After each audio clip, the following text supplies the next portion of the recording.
Last, voilà. Oui. En sachant qu'entre deux, Sylvain Chameau, parce que le patient est allé.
Vous m'entendez?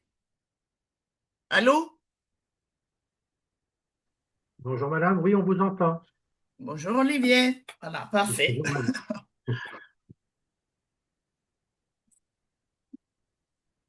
On va y faire un... C'est vous? Avec... Je peux faire un essai ou pas? Non?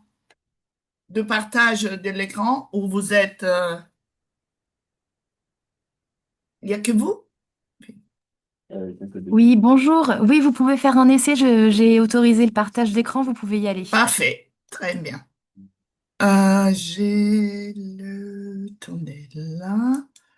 Je vais voir ce que ça donne à l'arrêt du. Là, on fait arrêt quelques jours du dépôt juste pour voir. Je vais voir. Est-ce que vous voyez? Contrôle pour voir ce que ça donne. On voit l'écran de présentation pour l'instant avec les diapos qui Oui. sur le côté gauche qui vont défiler. Oui, bah, c'est marrant parce que je partage avec l'autre écran. J'en ai deux, mais je ne sais pas pourquoi. Je reviens en arrière. Attendez, je vais partager l'écran 2. Voilà, partager. Et puis, c'est bon là? Pour l'instant, c'est le même écran, ça n'a pas bougé. Pour moi, il y en a deux. Vous voyez la première diapo ou pas? Ben, on voit la présentation, Et là, enseignement, ça avance? conférence, Ça avance ou pas? polluène, le nouveau visage de l'allergie respiratoire. On est Ah, sur donc, l'écran d'accueil. en fait, je ne sais pas pourquoi il ne veut pas partager le deuxième écran. Ben, écoutez, je ne vais pas partager le le deuxième écran. C'est pas grave. Je vais partager le premier. Sauf que moi, ça, c'est la première fois hein, que j'ai ça. Je ne sais pas pourquoi je ne vais pas partager. Oui, puis ils font pas ils ont pas ils sont pas d'astreinte de CPE quand on pris ça hier. Il n'y a qu'une nana qui fait. Maintenant, c'est envoyé ici, en fait. Et maintenant? Pareil, toujours un Mais écran ça avance ou sur le pas? même écran statique. Ah, statique, c'est pas bien.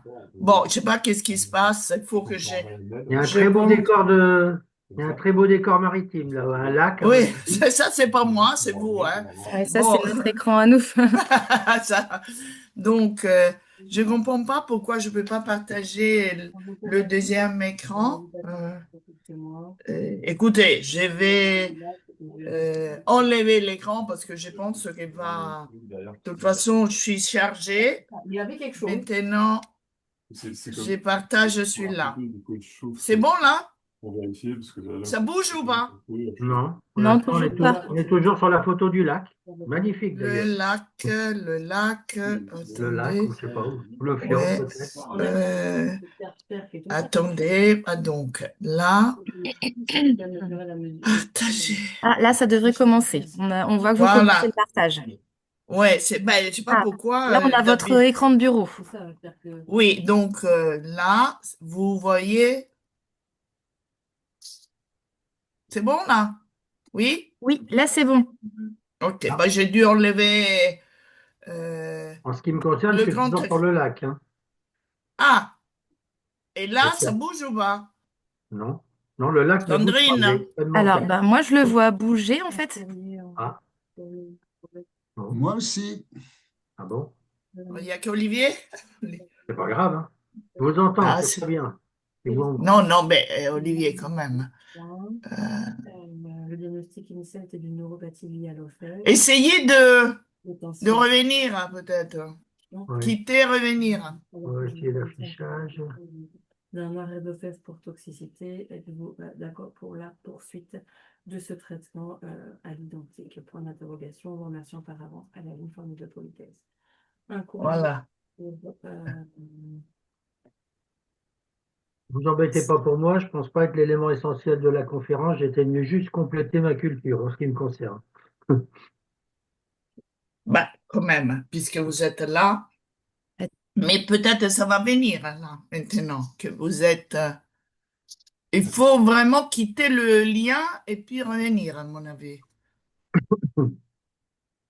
Alors, on va essayer. Là, je vais essayer de relancer, puis je vous rejoins. Oui.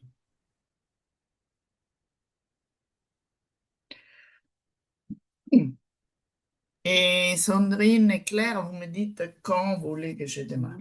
Oui, je vous dis dès que Claire arrive. Ah, moi, j'ai longtemps Claire, elle est en train d'écrire un Oui, sujet elle avec dit qu'elle dit. formule de politesse à la fin. C'est compliqué, hein? Claire est là, Claire est là. Oui, oui, je vois. Alors, du coup, je vais partager. On va faire ça. Je comprends pas pourquoi j'ai pas pu partager mon deuxième écran, mais c'est pas grave. C'est bien comme Oh, ça. quand il y a deux écrans, c'est toujours bien compliqué. ça. Non, mais d'habitude, maintenant, j'arrive à gérer, hein, plus Ouais, ou ouais, moins. moi je suis pas très douée personnellement sur le double écran. D'accord. Est-ce que vous pourriez arrêter votre partage de votre côté? On le Oui. relancera après pour que je puisse partager notre diaporama à nous. Voilà, Ah. merci.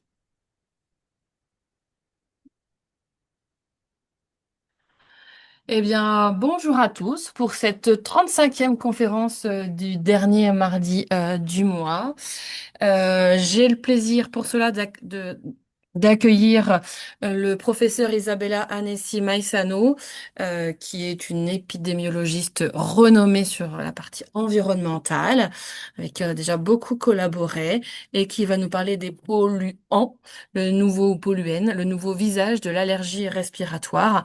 Alors, comme d'habitude, très très rapidement, quelques mots sur la FHU Respire, donc qui est un projet qui a été retenu dans le cadre d'un appel d'offres porté par le G4, qui est labellisé pour une durée de 5 ans, donc jusqu'au 31 décembre de cette année, en sachant qu'on espère avoir l'année de prolongation et pouvoir poursuivre avec une nouvelle FHU. Les objectifs de cette FHU Respire, c'est d'avoir des relations fortes entre hôpital, université, unité de recherche dans l'interrégion nord-ouest pour stimuler la recherche médicale sur la thématique de la santé respiratoire et améliorer cette dernière par une approche intégrée prenant en compte les caractéristiques de l'hôte dès l'enfance, l'environnement et les pathogènes et l'interaction entre ces trois composants au niveau pulmonaire. Donc, je ne rentrerai pas dans le détail des différents partenaires de la FHU. Depuis quasiment le départ, nous organisons donc des conférences du dernier mardi du mois, dont l'objectif est de discuter d'un sujet, d'un projet, d'une avancée, d'un outil, d'une technologie. Elles sont orientées au grand public ou réservées aux professionnels de santé. Et elles sont le dernier mardi du mois ou un peu plus tôt, comme cette fois-ci, il y a des vacances scolaires. Donc, c'est en visio sur Zoom avec un temps de présentation entre 30 et 45 minutes pour un temps d'échange et de questions, en sachant que l'objectif est que tout soit terminé pour 14 heures pour que chacun puisse revaquer à ses occupations. Voilà, l'événement est diffusé au niveau des quatre FHU. Je vous rappelle qu'il n'y aura pas de dernière conférence du mois le mois prochain, puisque ce sera le jour de notre journée scientifique, où on se retrouvera tous en présentiel. Et puis, si vous avez des idées et des envies pour le programme 2026, n'hésitez pas. Simplement, on a remis la petite publicité, hein, et le programme complet pour cette 5e journée de la FHU Respire va être diffusé très très prochainement puisqu'il a été validé ce matin. Et je vais arrêter là. Je rends la main à Isabella pour qu'elle puisse repartager son écran. Oui, ok. Voilà, je partage. Bonjour à tous.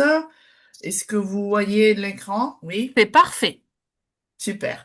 Alors, tout d'abord, vraiment, merci hein, pour cette invitation. Moi, je suis épidémiologiste et j'essaie de faire de la santé publique et les initiatives comme celle de Respire sont bien évidemment très importantes, notamment dans le cadre de conférences de ce type. Donc, je vais vous parler de Polluen. Je vous avoue que je ne sais pas encore s'il faut un S ou pas, hein, parce que pollen, en général, c'est singulier. Mais vous verrez, peut-être deux S, c'est bien.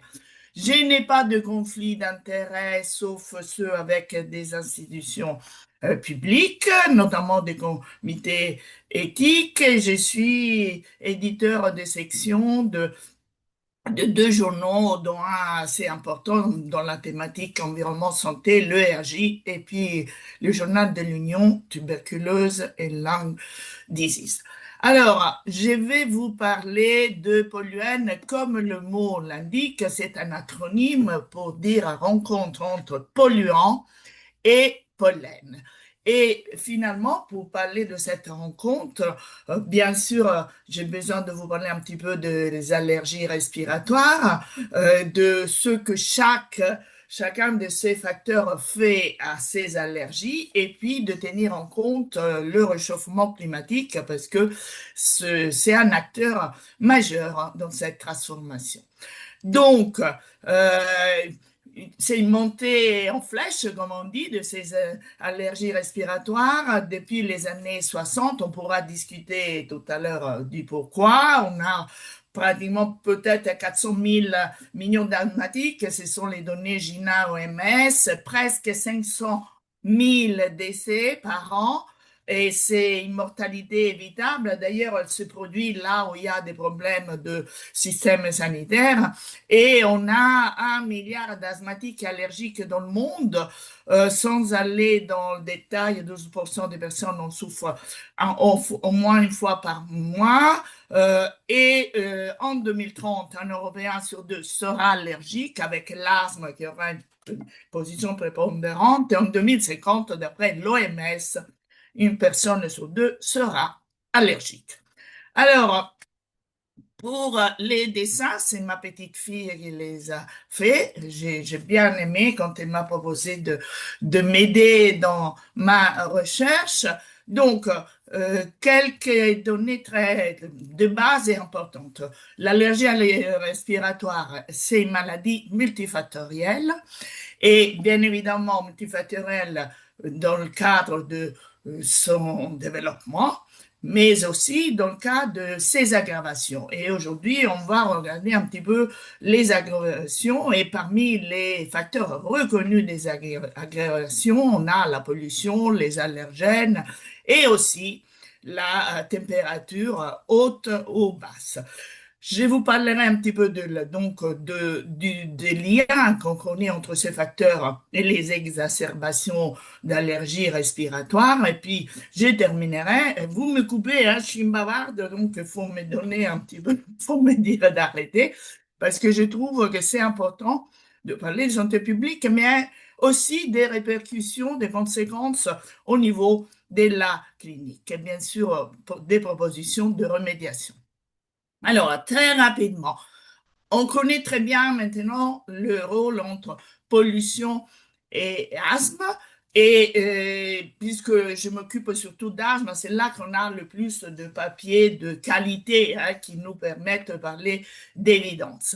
Il y a plusieurs polluants qui ont été mis en relation, notamment les fameuses particules. Vous les avez ici sur la droite. Vous avez un cheveu et des particules de plus en plus petites qui rentrent dans les bronches et puis même vont plus loin dans la circulation du sang, mais c'est pas l'objet d'aujourd'hui. Et puis on a le dioxyde d'azote, NO2, l'ozone, black carbone.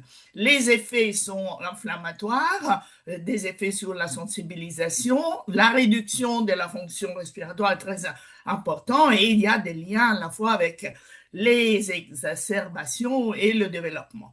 Et l'évidence vient du fait, au début, vraiment, quand on parlait les enfants qui habitaient à côté des boulevards avec beaucoup des axes à circulation importante par rapport aux autres. Alors, le mécanisme, je vous donne un mot qui plaît beaucoup, hein, très à la mode. Maintenant, il y en a deux, hein, mais les deux sont à la mode. Disons, pour les particules, il y a le phénomène de l'allumage, on pourrait dire, de l'inflammation et parmi les différentes cellules. Dernièrement, on s'intéresse à cette cellule, on considère comme un capteur du dommage au niveau cellulaire, qui est, le nom est là, NRLP3, Nucleotide Binding Domain, Leucine Rich Repeat Protein. Bon, très compliqué. Et qu'est-ce qu'il fait? En fait, elle a à l'origine d'inflammation et de cytokines que nous connaissons très bien, IL-6, IL-1-bêta, IL-18. Et puis l'autre mécanisme, c'est avec le black carbone. Lui, il intervient plutôt en termes de méthylation et expression des gènes de l'interleukine 4, donc à l'origine de la production de la cascade allergique. Tout ça pour vous dire, en fait, il y a deux mécanismes. Un, c'est inflammatoire et l'autre, c'est allergique parce que c'est ça dont on doit parler. Alors, quelques données, mais comme ça, vraiment un peu bradées. Il y a 4 millions sur asthme et allergie, 4 millions de nouveaux cas d'asthme pédiatrique qui peuvent être attribués aux polluants du trafic automobile, le NO2, le dioxyde d'azote. Et ce qu'on sait, c'est que, ben, évidemment, on a même mesuré qu'il y a une augmentation de 17% si on est exposé à la naissance à ce trafic. Mais ce qui est plus important, c'est que c'est le cas, vous avez sans doute lu que le tribunal anglais avait reconnu qu'il y a eu un décès par asthme. C'était une petite fille qui s'appelait Lakissi Debra. Sa maman, elle parcourt le monde hein, pour sensibiliser à cette problématique et un calcul a été fait par les Anglais sur le fait qu'à Londres, hein, cette pollution est à l'origine de, pardon, 8 cas, moi j'aurais jamais pensé, de décès dus à la pollution. Alors la caractéristique aussi de cette pollution, c'est que elle agit à petite concentration, ça c'est une publication récente pour les crises d'asthme, mais aussi dans le cas du développement de l'asthme, et ça c'est une revue qui est très très citée parce que méta-analyse faite comme il faut pour montrer que dans des cohortes de nouveau-nés, que être exposé à l'asthme était un facteur de risque, pardon, à la pollution de l'asthme. Alors maintenant, moins connu, pollen et asthme. Les allergènes qui ont été mis en cause dans l'asthme sont les graminées, le bétulacées et puis l'ambroisie. Le mécanisme, bien sûr, est basé sur les IgE et évidemment, ceci se passe pendant la saison des pollens. Alors, les cliniciens connaissent bien ce phénomène, mais on avait du mal à trouver des données scientifiques. Donc, j'ai fait avec des gens une recherche dans la littérature et ce qu'on a pu trouver, c'est que il y avait une association significative à partir des études existantes entre exposition aux graminées et crise d'asthme grave. Alors, vous voyez, il y a très peu d'études et c'était notamment chez les enfants et à 2 jours après le pic de pollen. Il y a aussi, mais c'est beaucoup plus rare, des données qui montrent que finalement, il y a aussi un effet à long terme. Mais bon, il faut être très prudent. J'ai trouvé deux ou trois études et je vous ai mis ici la plus récente qui montre comme une maman exposée au pollen pendant la grossesse a risque accru d'avoir un enfant asthmatique plus tard dans la vie. Donc, maintenant, voyons ce qu'était la pollution pollen euh, en dit. Et bien évidemment, il faut dans cette équation mettre aussi le changement climatique. Je présente tout le temps cette diapo, c'est un article du Monde qui nous dit qu'en 2024, ben, on a vraiment exagéré. Le seuil de 1,5 degrés a été franchi en 2014, donc beaucoup plus qu'attendu. Et ce dépassement est à l'origine, d'après les modèles qui ont été faits, d'impact irréversible sur écosystèmes, société humaine et climat, non seulement santé. Mais en termes de santé, ben, je ne sais pas si vous êtes bien placé pour savoir qu'à la fois trop chaud, trop froid, c'est pas bon pour notre poumon. Et notamment, le chaud est à l'origine d'inflammation des voies aériennes, de déshydratation, de dyspnée. Ce sont des données un peu éparses, mais tout ça arrive à une prédisposition, on pourrait dire ça, du poumon à accueillir plus facilement des agents extérieurs comme les pollens. Alors, maintenant, on va un peu voir dans le détail l'équation dont je vous parlais. Quand le temps extrême rencontre le pollen, ben, il y a plein de choses qui se passent. Il y a une distribution différenciée de la végétation. Il y a un changement dans le début et la durée de la saison des pollens. Il y a plus d'allergènes, de pollen dans l'air, mais aussi d'allergènes. Et puis, bon, il y a deux autres phénomènes dont je ne vais pas parler, sauf si vous êtes intéressé. Quoique j'ai une diapo, il y a les phénomènes de l'asthme d'orage qu'on a eu, hein, même en France. Et puis il y a cette histoire qui est passionnante, mais presque philosophique. En fait, les pollens n'aiment pas la sécheresse, donc ils deviennent plus allergéniques. Et ici, en bas, vous avez les espèces pour lesquelles il y a des données, hein, notamment beaucoup sur les graminées, mais aussi sur l'ambroisie, sur la bétulacée, sur les oliviers. Alors, qu'est-ce qui se passe du fait de tous ces phénomènes? Eh bien, c'est que plus d'allergénicité ou plus de pollen est à l'origine d'un développement de nouvelles sensibilisations ou d'exacerbation de la pathologie.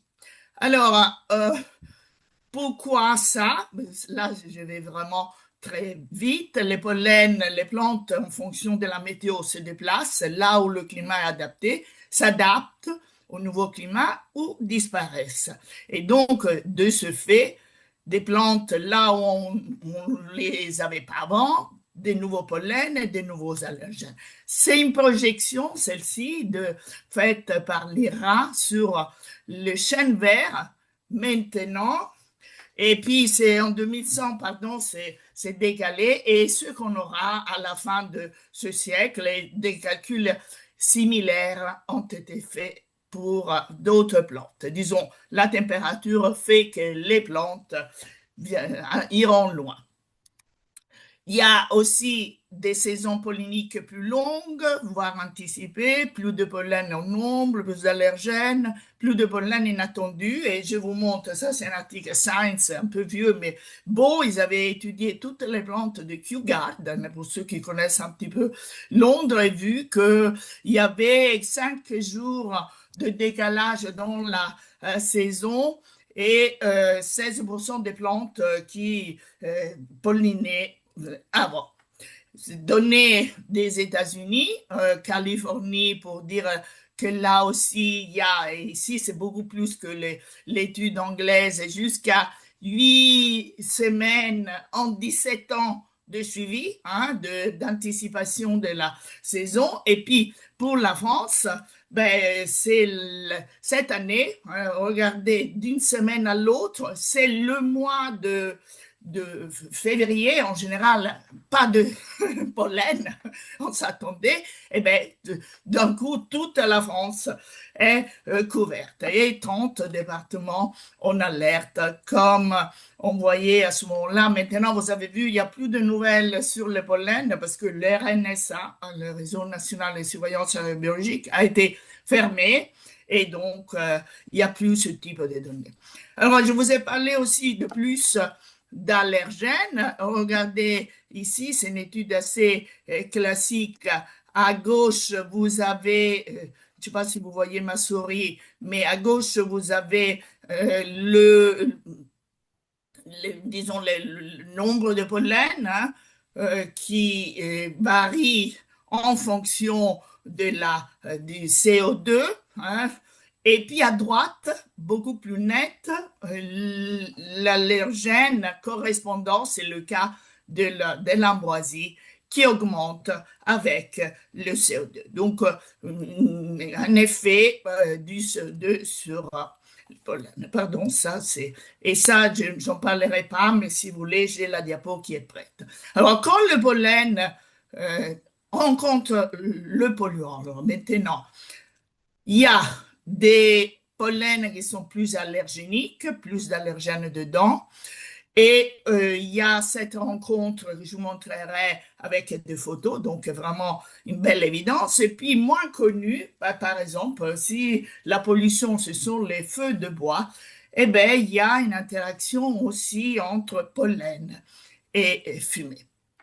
Et bien sûr, tout ça est à l'origine d'asthme. Alors, plusieurs études, nous l'avons écrit dans notre article sur l'exposome de l'asthme et des allergies, montrent que en fonction des polluants, on arrive à mesurer la majorité des études apportées sur l'ambroisie, mais en tout cas, une augmentation de l'allergène de l'ambroisie AMB à 1,1. Et en revanche, voilà le pollen. Qu'est-ce qui se passe? Il y a deux phénomènes. Dans le cas des particules que je vous ai montré tout à l'heure, la libération des allergènes a comme effet, d'un côté, le fait que la particule devient un vecteur de l'allergène, soit par absorption, soit par adhésion. Et de l'autre côté, à gauche, quand l'allergène, l'aérosol allergénique est vraiment très petit, inférieur à 1 micron, ben on a un aérosol qui devient allergénique. Et voici quelques photos où vous avez les allergènes des pollens, mais aussi là, il y a latex, bêta-glucane, etc., qui sont liés aux particules qui sont transportées dans l'air. Et à droite, vous avez aussi l'inverse, des morceaux de particules qui sont sur un pollen qui est beaucoup plus grand. Dans le cas de gaz, du dioxyde d'azote, on a un deuxième phénomène, c'est que ben, le pollen n'aime pas le spray du polluant. Donc, regardez ce qui se passe. L'actine, qui est la membrane extérieure du pollen, s'abîme et puis se casse.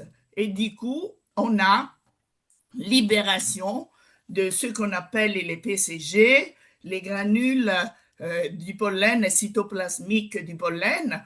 Et ces granules sont tout petits. Et ces granules rentrent, une fois que le sujet inhale, hein, au niveau des bronches, alors que d'habitude le pollen il est gros et il s'arrête au niveau des voies aériennes supérieures. Il y a aussi, mais là c'est moins documenté, c'est vraiment plutôt des études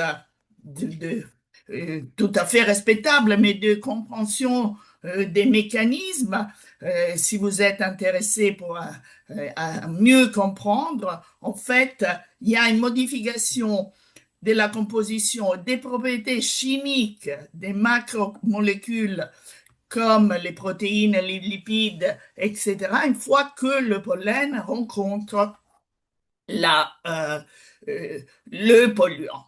Évidemment, ceci à l'origine ensuite d'une modulation de la réponse immune et au niveau cellulaire et moléculaire, mais moi je suis épidémiologiste, je n'ai pas de données que je peux, au niveau de la population euh, générale ou des patients, que je peux relier à ces études un peu savantes qui ont décrit ces phénomènes. Cette revue, hein, parue dans l'atmosphère, elle est très très longue. Il y a beaucoup de citations, beaucoup de publications, mais très biologiques, et donc leur application dans des contextes contrôlés, retourner sur la Terre, disons, c'est compliqué. Comme je vous l'avais énoncé, il y a aussi cet effet cette interaction entre fumée de feu sauvage et allergie respiratoire. Et finalement, qu'est-ce qui se passe? C'est que la fumée peut porter les pollens et plein d'autres choses, hein. Et évidemment, ben, il transporte pollen, mais la fumée, c'est un irritant puissant. Donc, ça fait que l'effet, il y a un effet synergique, l'effet des pollens sur un poumon qui a rencontré la fumée du tabac est plus important, est très importante. Et il y a malheureusement très peu de données sur ça, hein, sur cette interaction. Mais c'est toujours une rencontre polluant-pollen. Alors ça, c'est un schéma. Sur la droite, vous avez que bah, il y a plus de pollen, saisons différentes, et puis aussi le phénomène de l'asthme, hein, à l'orage. Et ce qui nous intéresse un peu plus, c'est sur l'agro. Donc, puisqu'il y a une production augmentée de pollen et aussi d'allergènes polliniques, il y a aussi un effet sur ces pollen associated lipides, qui sont les palmes, pour aller ensuite à la formation d'allergènes qu'on appelle nitrés, hein, permettez-moi le terme, et qui sont bien sûr à l'origine d'une réaction qui est sous-jacente, l'asthme, la crise d'asthme ou l'aggravation de la situation asthmatique, indépendamment du type de contrôle. Parce que c'est ça qui se passe. C'est que le sujet, il est contrôlé, mais il y a un phénomène. Je suis navré pour la qualité de cette diapo, mais ça, c'est pour montrer que ça peut se compliquer davantage. Alors ça, c'est des données pour la France, 8 villes en France, et où on a utilisé aussi la notion de occupation des sols, land cover, comme on dit en anglais. On avait la température, la saison, le pollen, la pollution. Et chaque colonne représente une année. Hein. En bas, c'est janvier, tout en haut, c'est décembre. Et selon la couleur, on est dans un cluster. Alors, c'est un calcul très compliqué, mais la synthèse est facile. Ici à gauche, vous avez Paris, à droite, vous avez Reims. Et ce qu'on a trouvé, c'est qu'il y avait plus de clusters 5, c'est le bleu, hein, dans les zones urbaines pour toute la France, comparé aux zones rurales, quand on tenait en compte le croisement, la synergie polluant-pollution, et le climat, le mois de l'année et l'occupation des sols. Alors, bien sûr, je suis en train presque de terminer. Pardon. Il faut tenir compte de deux phénomènes. C'est la vulnérabilité et la susceptibilité. Et les enfants, je vous répète pas, tout le monde sait que les enfants sont plus susceptibles. J'insiste sur le volet vulnérable. En fait, les enfants, de facto, sont plus exposés à ce polluant parce que ils jouent à certains endroits, certaines heures pendant certaines périodes de l'année. Hein. Mais la vulnérabilité, c'est aussi le fait d'appartenir aux classes sociales moins favorisées. Ici, c'est un article que nous avons publié pour proposer hein, les activités donc, qu'il faut arrêter, celles qu'il faut en fait encourager à différents niveaux. C'est simplement pour montrer, on parle de plus en plus de niveau individuel d'action, niveau familial, niveau de la communauté. La communauté, ça peut être aussi une ville. Hein. Et puis, bien sûr, niveau global, sociétal, gouvernement, Europe, etc. On pourra y revenir si vous voulez.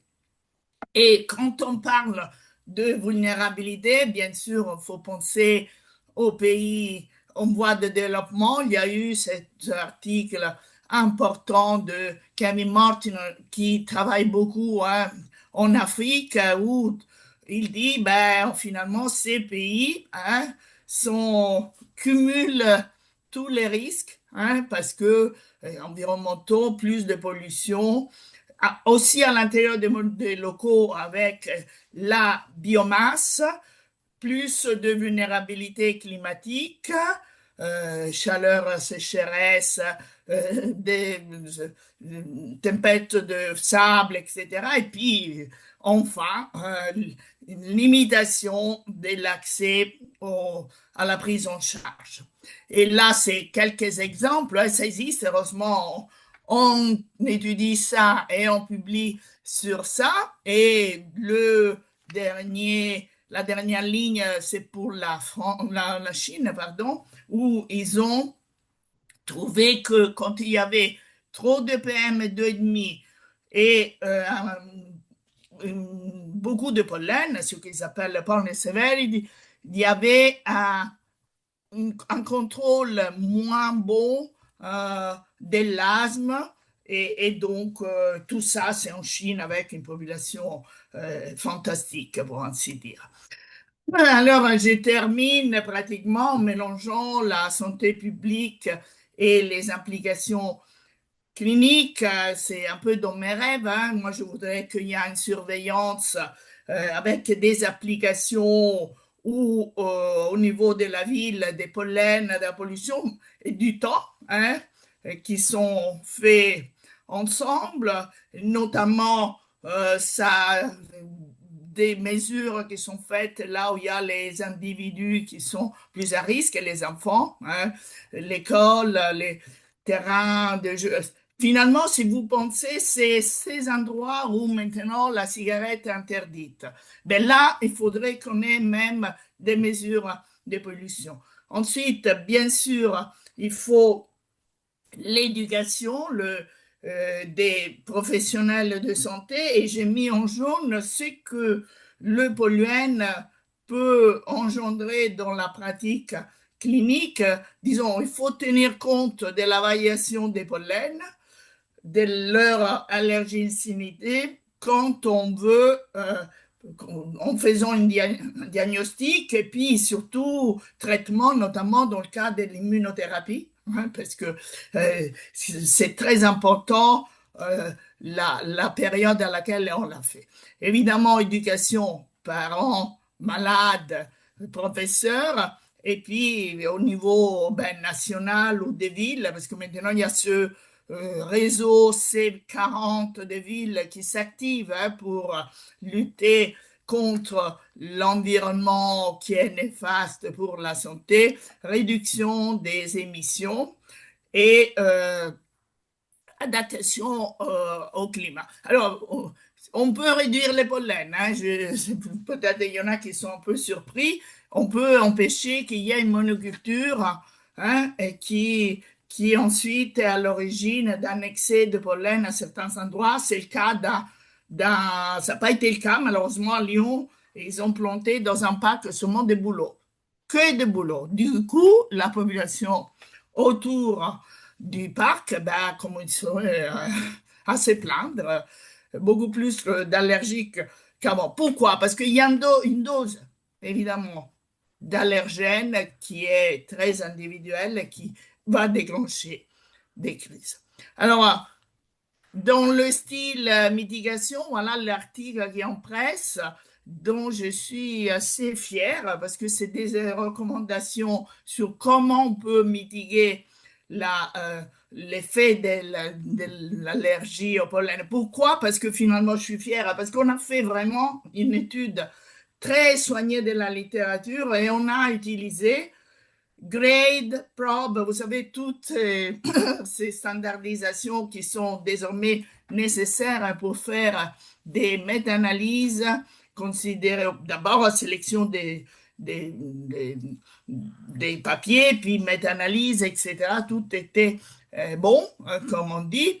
Et là, je vous fais que en vrac un petit peu une liste de ceux qu'on a trouvés comme ayant été utilisés, ayant eu plus ou moins un effet, une efficacité. Évidemment, au niveau individuel, vous savez, on peut faire des choses, information sur le pollen, monitorage, des instruments pour réduire, comme il y a un instrument qui s'appelle le masque dont vous avez entendu parler, et puis je n'irai pas dans le détail, mais disons, ce papier a tous les tableaux avec le niveau d'évidence, etc., etc., et c'est très utile. Alors, en épidémiologie, moi, je demande plus d'études qui tiennent compte des interactions et j'ai besoin d'un système qui me mesure bien hein, les expositions et puis, dans le futur, aussi des modèles. Et donc, j'ai conclu en disant qu'il n'y a pas de doute, hein, l'asthme est influencé très et modulé aussi par la convergence de pollution pollen et temps, hein, notamment maintenant que que le chauffement climatique s'intensifie et que ben, il faut protéger les gens malades et notamment les enfants et puis, comme je vous l'ai dit, aussi les populations vulnérables. Et j'étais à Cartagena, c'est la deuxième conférence globale sur la pollution et la santé, et où on s'est engagé pour faire baisser la pollution et il y a 50 millions, hein, c'est encourageant, de gens qui ont signé et beaucoup d'associations. L'idée, c'est de réduire le burden, comme on dit, de 50% en 2050. Alors, autre chose, voilà, ce que ça dit ChatGPT sur pollution, il ne connaît pas. Alors, il m'a proposé pollution, luminosité, environnement. Pourquoi pas? Moi, ça, pollution hier, environnement inclut les pollens et peut-être autre chose. Luminosité, on sait que ça a un effet sur le système immunitaire, mais j'ai trouvé que c'était une indication du fait, parce qu'il me dit qu'il faudrait vérifier avec la source qui n'existe pas, que même ChatGPT ne connaît pas les polluants, mais vous, maintenant, savez quelque chose à ce propos. Et je vous remercie. Merci beaucoup, Isanella. C'était vraiment passionnant. On pourrait peut-être rajouter, il faudrait un nouveau mot, mais les particules infectieuses dans l'histoire. Ah, bah oui, Elles oui. elles font partie, en fait, aussi, elles sont aussi, on va dire, médiées. Il y a quand même des liens entre pollution et infection, et c'est vrai que ça serait peut-être le troisième larron de l'histoire. Surtout que quand on mesure les particules, dedans, il y a les infectieuses. Parce que j'ai été un peu vite, mais moi, quand je mesure mes particules, j'utilise une pompe et je prends tout ce qui est plus petit que 2,5 microns. Et puis je regarde au microscope. Je le fais plus, mais au début je le faisais. Eh ben, j'étais très surprise. Il y a plein de choses qui sont dedans. Et notamment, il y a une belle planche de Science qui montre bien comme bactéries, virus et tout ça sont dans les particules. Oui, mais c'est vrai que le larron doit être rajouté. Je suis d'accord avec toi. Mais je vous vois pas. Vous êtes là? Ah, Oui. non, il n'y a pas la caméra. J'ai Ben, des petits c'est pas soucis. grave. Non, non, mais c'est pas pour Est-ce ça. qu'il y a des questions faut pas hésiter à prendre directement la parole. En tout cas, moi, je trouve que ça fait un petit peu peur quand même, mais c'est bien qu'on commence à comprendre, enfin, les implications de l'un Si et je de peux me l'autre permettre, hein, Oui, je peux rajouter, alors, parce que j'ai eu cette remarque souvent dans le temps. En fait, la rhinite allergique, c'est pas très grave, sauf que c'est des millions de gens malades et ça coûte même, vous voyez, aux États-Unis, il y a quoi, je crois, 660 millions de gens qui souffrent de rhume de foie. 60 millions, hein, même 5 dollars par patient. Vous voyez bien que ça fait des sous. Et puis maintenant, la réalité, c'est que ben, l'asthme est rentré dans le jeu, hein. Et alors, l'asthme, c'est pas la même chose. C'est très cher. Les Américains ont fait un calcul. L'asthme, en moyenne, leur coûte, je crois, 2000 dollars, pardon, par hospitalisation. Donc, voilà, c'est quelque chose dont il faut tenir compte. Et après Philippe, je te passe la parole, je voudrais vous dire quelque chose. J'hésitais à en parler, mais malheureusement, il y a des données sur pollen et Covid à propos de ton infection claire, et puis pollen et mortalité. Parce que le pollen un rôle dans l'immunité, a priori, hein, même chez un sujet sain. C'est ça l'idée. Oui, merci Isabella pour cette belle présentation. J'avais une question à une épidémiologiste aussi. En fait, certains pays en voie de développement, en particulier je pensais à l'Afrique, ont été historiquement assez préservés des réactions allergiques. Et vu l'évolution de la démographie et l'industrialisation ou la centralisation des personnes dans des mégalopoles, est-ce qu'il y a une recrudescence de l'énergie au niveau de ces pays qui pourrait être liée à la pollution qui est vraisemblablement très importante dans certains centres dans ces pays, en fait? Ben, c'est une bonne question et la réponse courte, c'est oui. Alors, bien sûr, moi, Je sais pas, je parle j'ai beaucoup pas de. vu d'études hein, à ce niveau-là, mais je sais Non, pas si mais ça bon, moi existe. je parle des sposomes souvent. En fait, il n'y a pas qu'un seul facteur, c'est l'ensemble des facteurs hein, qui jouent un rôle. Mais de façon comme étude, si tu peux regarder, mais ne te donne pas la raison, tu prends Isaac Dalton, l'International Study of Asthma and Allergy in Childhood, il montre que chez nous, pays développés, industrialisés, etc., il n'y a plus d'augmentation d'asthme qui est arrivée à 30%, dans certains cas, donc énorme. Et en revanche, et pourquoi? Parce que disons que le terrain génétique est le même, donc il s'exprime d'une certaine façon, et ben on n'a pas le solliciter, mais il s'exprime plus. Mais en revanche, où est-ce qu'il y a les augmentations? Ben, il y a les augmentations dans les pays en voie de développement, et c'est net. Donc, alors après, quand on va lire les commentaires des auteurs, mais on peut le faire en tant qu'épidémiologiste, évidemment, ce qui change, c'est que ces pays sont en train d'acquérir un mode de vie occidental, et ce qui veut En dire, plus, bien sûr, pollution d'un certain type. En plus, c'est une pollution mauvaise parce que c'est ces vieux véhicules qu'on leur vend, j'ai caricature un peu, mais beaucoup de biomasse, et, mais aussi régime alimentaire, fast-food, etc., etc. Et ça, c'est évidemment, il n'y a pas qu'un facteur hein, qui est en jeu, mais plusieurs. merci.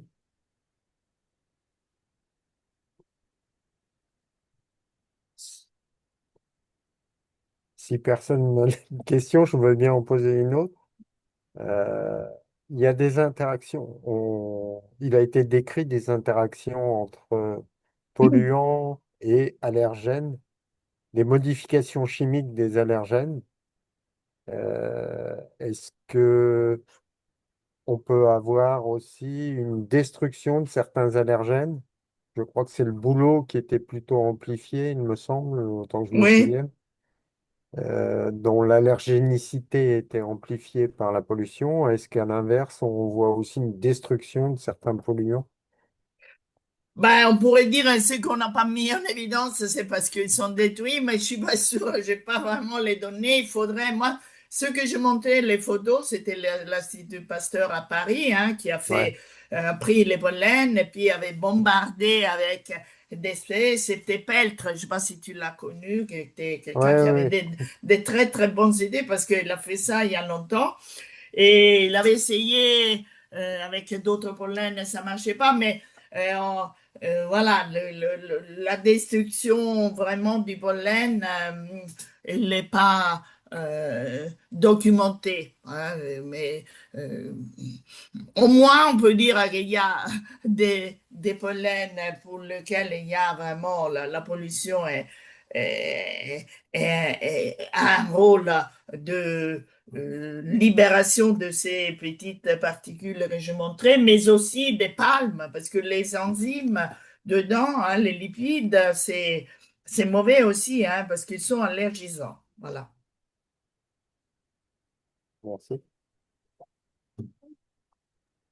En fait, le pollen, c'est plein de choses. C'est une merveille de la nature. Et puis, ils sont tous différents, mais c'est vrai, hein, il y a des belles formes, des belles couleurs. Et puis, dedans, il y a plein de choses. Et quand on a pensé seulement pollen allergène, eh ben, c'était une façon suffisante de considérer les pollens. Mais maintenant, on le fait mieux et on a compris plein de choses. Voilà. Et si je reste là-dessus, sur toutes les politiques finalement par rapport à reverdir les villes, etc., faut bien faire le choix de ce qu'on va pouvoir y Absolument. mettre. Oui, je suis tout à fait d'accord avec toi. Et c'est voilà une approche multidisciplinaire. Là, on a besoin des botanistes, on a besoin des architectes, des urbanistes, etc. Et c'est la biodiversité. Il y a quelques données dans ce sens. Quand il y a beaucoup de plantes toutes différentes, que ben, on préserve les allergiques. Mais quand on leur met des monoculture, comme ça a été le fait, par exemple, en Espagne, où ils ont planté des kilomètres carrés d'oliviers, hein, pour faire de l'huile, etc. Et là, pourtant, les Espagnols ne connaissaient pas trop l'allergie à l'olivier. Maintenant, ils en ont, hein, parce que, évidemment, la dose déclenchante est atteinte facilement. Les monocultures, c'est à proscrire. Mais bon, les maires ne demandent pas, hein, c'est trop de conseils, hein. Parfois, c'est l'esthétisme, c'est aussi, Paris, il y a beaucoup de frênes parce que résiste bien à la pollution. Mais le frêne est allergisant. Et le frêne et la pollution, ça fait des pollens. Voilà. Ou le boulot, et je sais que à Trousseau, ben, il y a plein d'enfants qui sont vus pendant la saison des pollinisations des bouleaux, parce qu'il y a la pollution, surtout.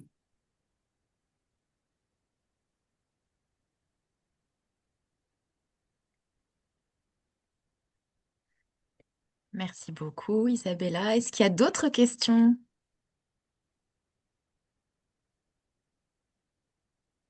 De toute façon, il y a mon adresse, hein, si les Tout gens à en fait. doutent, peuvent Donc, me contacter. il y a votre adresse que je transmettrai par mail Oui, à tous les membres de la FHU et puis le replay de c'est cette conférence très intéressante. Merci beaucoup. Je me permets du coup, je vais repartager notre écran. Hop, voilà. voilà. Je le vois. Oui. Voilà. Alors, merci beaucoup Isabella pour cette Et conférence. moi, vraiment, merci pour Euh, l'invitation. Donc, vous pourrez la retrouver en replay. J'aurais bien remettre ma caméra. Vous pouvez la retrouver en replay très prochainement, ce que je le ferai d'ici la fin de la semaine. Je vous rappelle simplement que le prochain rendez-vous qu'on se fixe, ce sera le mardi 25 novembre 2025 pour notre 5e journée scientifique. Le programme complet va vous être envoyé, si tout va bien d'ici la fin de cette semaine aussi. Il a été validé ce matin au conseil scientifique, donc c'est tout frais. Et puis, on se retrouvera pour les prochaines, la prochaine conférence du dernier mardi du mois, le 27 janvier 2026. Donc, il va falloir être un petit peu patient. Et on est en train de constituer le programme. Donc, si vous avez des idées à partager ou des personnes que vous souhaiteriez inviter, n'hésitez pas à nous en faire part pour le partager auprès des autres membres de la FHU. Il me reste à vous remercier et puis à vous souhaiter une très belle après-midi, une bonne journée. Et moi aussi, Merci. merci encore Isabella. J'avais perdu la connexion, mais je l'ai retrouvée. Ah, Un très très grand merci pour ton intervention et puis une bonne journée à tous. Merci bien. Au revoir. Bonne au revoir, bonne journée à vous. journée. Bonne Merci à tout le journée. monde, bon après-midi, bonne fin de Bon journée. après-midi plutôt. Bonne fin de journée.